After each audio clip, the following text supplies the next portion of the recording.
Somebody wanted to kill him. The idea was in his mind when he opened his eyes to the darkness of a narrow space between two buildings. His eyes came to a focus on a rectangle of light on the wall of the building opposite, the light from a second-story window. He had fallen from that window.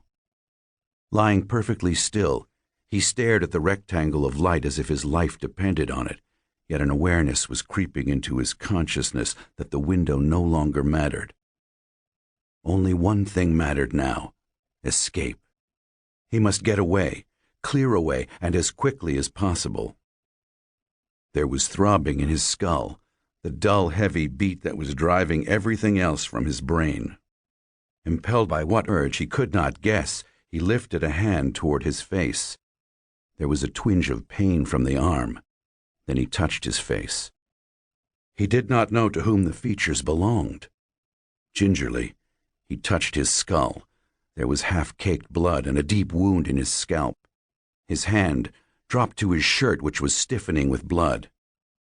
Somebody had tried to kill him, and he felt sure that they would try again and would not cease trying until he was dead.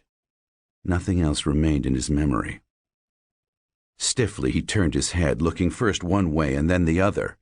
In the one direction there was blackness, in the other was light, a street.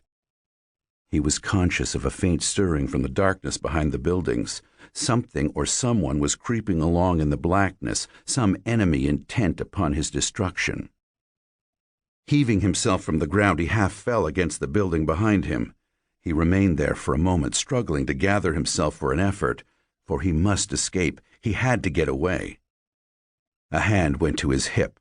There was a holster there, but it was empty. Dropping to his knees, he felt quickly around him, but discovered nothing. His gun, then, must be up there, in that room. It had fallen, or had been taken from him before he fell from the window. He started blindly toward the street. He could hear music from the building beside him, a murmur of voices, then muffled laughter. Staggering into the light, he paused and stared stupidly to left and right. The street was empty. Drunken with pain and shock, he started across the street and into the shadows of a space between the buildings diagonally across from the one he had left behind. He had no idea where he was going, only that he must get away. He must be free of the town. Beyond the buildings between which he walked there were scattered outhouses and corrals, and a few lightless shacks, and then he was walking in grass, tall grass. Pausing, he glanced back. There was no pursuit, so why was he so sure there would be pursuit? He went on, his brain numb with the pounding ache, until he saw before him a single red eye. Staring at it, he went ahead toward the red light. Suddenly he was beside it, and his toe stumbled against the end of a railroad tie. To his left, the rails glimmered away into a vast darkness. On the right, they led to a small railroad station. He had taken a stumbling step toward it when he brought up short, realizing his enemies would surely look for him there. He stopped, swaying on his feet, trying to order his thoughts. He did not know who he was, or what he was. His fingers felt of his clothing.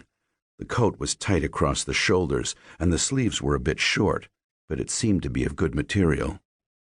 He glanced back at the town, but beyond the fact that it was a very small town, it told him nothing. There had been hitching rails along the street, a few cow ponies standing there. Hence it was a western town.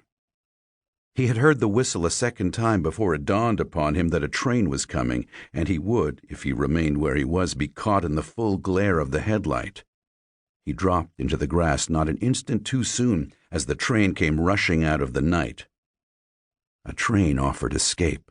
An escape would give him a chance to consider, to sort out what must have happened, to discover who he was and why he was pursued.